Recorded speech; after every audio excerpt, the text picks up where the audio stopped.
Audio Jungle.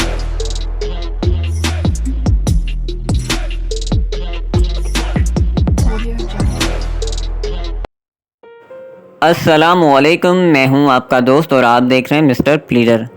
Last lecture में हमने land acquisition act के कुछ इम्पोर्टेंट सेक्शंस को कवर किया था, जिसमें हमने टाइटल, डेफिनेशंस और पब्लिकेशन ऑफ प्रिलिमिनरी नोटिफिकेशन को हमने डिस्कस किया था कि जब कभी गवर्नमेंट को कोई पब्लिक पर्पस के लिए ज़मीन चाहिए होती है तो वो इब्तदाई नोटिफिकेशन पब्लिश करते हैं ऑफिशियल गज़ट में कि हमें यहाँ पे ज़मीन चाहिए होती है किसी पब्लिक पर्पस के लिए।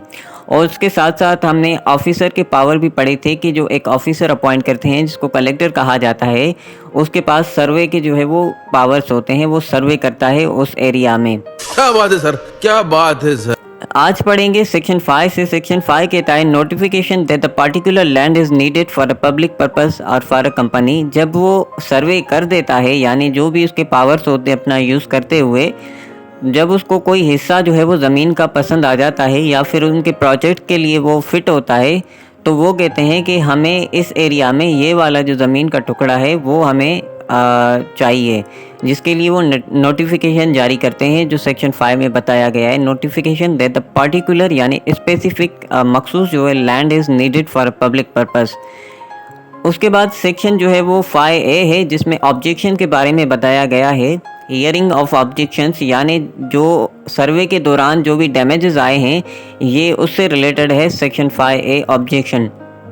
Any person who is interested यानी हु इज़ इंटरेस्टेड की बात करता है जो ज़मीन का मालिक है या फिर उस ज़मीन से कोई ना कोई लिंक है उस ज़मीन में, उसको कहा जाता है पर्सन इंटरेस्टेड, जो लास्ट लेक्चर में हमने डिफ़ाइन किया था। A person who is interested in the land may object on compensation. Objection should be written and addressed to collector. यानी वो जो ऑब्जेक्शन देगा कलेक्टर को देगा और वो रिटन फॉर्म में होंगे। सेकंड पॉइंट में कहता है hearing opportunity. Collector shall provide opportunity to objector for hearing dispute. यानी जो कलेक्टर होगा उसके डिस्प्यूट जो भी मसला है उसको सुनने के लिए उसको अपॉर्चुनिटी देगा, जो सेक्शन 5A में ऑब्जेक्शन बताए गए हैं। तो ये थे सेक्शन 5 और सेक्शन 5A। उसके बाद है सेक्शन 6, जिसमें declaration that the land is required for the public purpose. इसमें बताया गया है कि जब लैंड फिट हो जाती है उनके मकसद के लिए, when government is satisfied that all the formalities have been completed in respect to required land, यानी जो भी उनकी फॉर्मेलिटीज़ थी अपने प्रोजेक्ट के लिए वो इसमें मौजूद हैं या कंप्लीट हो गई हैं, तो वो उस ज़मीन को डिक्लेयर करते हैं, इजहार करते हैं कि हमें ये ज़मीन चाहिए। लेकिन उसकी भी कुछ कंडीशंस होती हैं जो नीचे बताई गई हैं। कंडीशंस ऑफ डिक्लेरेशन ये हैं, सबसे पहले जो है वो पेमेंट ऑफ कंपनसेशन, यानी जो डैमेजेस आए हैं उनके सर्वे के दौरान उनके पहले कंपनसेशन यानी मुआवजा जो है वो पे होना चाहिए। कंडीशन पहली ये है।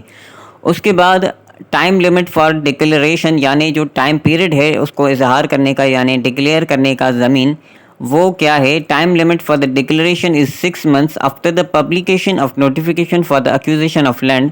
Failure to make declarations within such period makes an end to acquisition of land.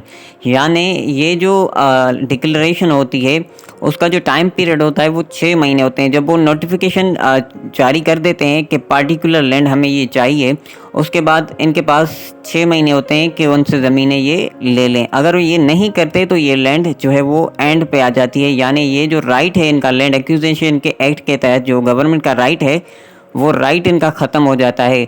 उसके बाद जो इनके मालिकान होते हैं, जो ज़मीन के जो ऑनर्स होते हैं, वो गवर्नमेंट को देना चाहें तो वो दे सकते हैं, अगर नहीं देना चाहे तो उनकी मर्ज़ी है। लेकिन उसके बाद जो गवर्नमेंट के पास ये राइट है लैंड एक्वायर करने का पब्लिक पर्पस के लिए, ये ख़त्म हो जाता है 6 महीने के बाद। तो ये था सेक्शन 6, जिसमें हमने डिक्लेरेशन पढ़ा था कि जब उनके सारी फॉर्मेलिटीज़ पूरी हो जाती हैं तो वो डिक्लेयर करते हैं कि हमें ये ज़मीन चाहिए, ऑफिशियल तरीके से करते हैं। Section 7, after the declaration collector to take order for acquisition, जिसमें बताया गया है where the government has declared intention to utilize certain land for public purpose में direct collector to take order for the acquisition of land. यानी जब वो declare कर देते हैं कि हमें ये ज़मीन चाहिए 6 महीने से पहले, तो गवर्नमेंट जो है वो उनको जो है वो ज़मीन एक्वायर करने के लिए कह सकती है। जो सिंपल बात इसमें कही गई है सेक्शन 7 में to take order for the अक्यूजेशन।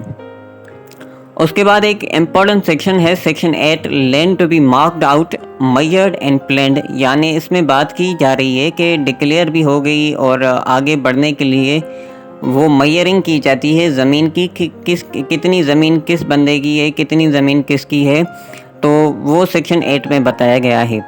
Collector is responsible to mark out the land, he shall also measure the land and shall make plan, यानी वो ज़मीन को नापेगा भी, मेजर करेगा, प्लानिंग सारी जो है वो उसके ऊपर होती है कि ठीक ठीक से जिसकी जितनी ज़मीन है उसको जो है वो मेजर किया जाए ताकि उनको कंपनसेट किया जाए, उनको पैसे दिए जाएं उस वैल्यू के हिसाब से। सो ये था आज का हमारा लेक्चर जिसमें हमने कुछ इंपॉर्टेंट सेक्शन को कवर किया। आई होप कि आपको समझ में आए होंगे। Thank you so much.